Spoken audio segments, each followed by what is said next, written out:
শিক্ষানবিশ নারী চিকিৎসককে ধর্ষণ ও হত্যার প্রতিবাদে বিক্ষোভে উত্তাল হয়েছে গোটা ভারত। শুক্রবারে ভারতের বিভিন্ন শহরে বিক্ষোভে চিকিৎসকদের পাশাপাশি যোগ দিয়েছে সাধারণ মানুষ। আর ভারত জুড়ে আজ কর্মবিরতির ডাক দিয়েছে চিকিৎসকরা। জরুরি সেবা ছাড়া সব ধরনের চিকিৎসা কর্মকাণ্ড বন্ধ রাখার ঘোষণা দিয়েছেন তারা। মোয়াজ্জেম হোসেনের ডেস্ক রিপোর্ট।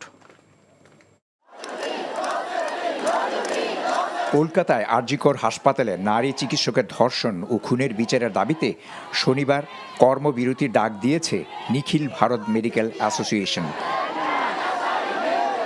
জরুরি সেবা ছাড়া বাকি সব কর্মকাণ্ড বন্ধের ঘোষণা দিয়েছে তারা। টাইমস অফ ইন্ডিয়া জানিয়েছে, চিকিৎসকদের দুটি দাবি: ধর্ষণ ও খুনের ঘটনায় দোষীর শাস্তি, দ্বিতীয় দাবি নারীর সুরক্ষা। একই দাবিতে দিল্লি সহ ভারতের বিভিন্ন শহরে বিক্ষোভে যোগ দিয়েছে সাধারণ মানুষ। এ সময় তারা we want justice, no safety, no duty, নারীরা উচ্চ স্বরে কথা বলো, নিজের অবস্থান পোক্ত করো, এইরকম স্লোগান দিতে দেখা যায়। প্রতিদিন এদেশের নারীদের সাথে দুর্ব্যবহার করা হয়। আমি বুঝতে পারি না, পড়াশোনা করে আমরা কি শিখলাম? আমি নারী, ধনী অথবা দরিদ্র, শিক্ষিত কি অশিক্ষিত, সবার নিয়তি যেন এক। এটা নারীদের বাস করার মতো কোনো দেশ না।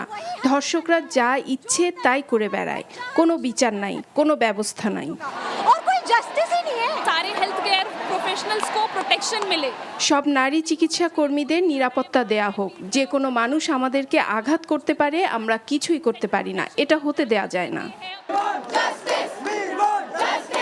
বিক্ষোভের সময়ে নানা রঙের ব্যানার ফেস্টুন বহন করে বিক্ষোভকারীরা। এইসব ব্যানার ফেস্টুনে লেখা ছিল, কন্যা ও বোনেরা, আমরা তোমাদের জন্য দুঃখিত, আমরা তোমাদের পাশে আছি। আরও একটি ফেস্টুনে লেখা ছিল, যে হাত মানুষকে সুস্থ করে তাকে রক্তাক্ত হতে দিও না। শুক্রবার গভীর রাত পর্যন্ত যে বিক্ষোভ চলে তাতে বিপুল সংখ্যক নারীও উপস্থিত ছিলেন। Moazzem Hossain, NTV international desk.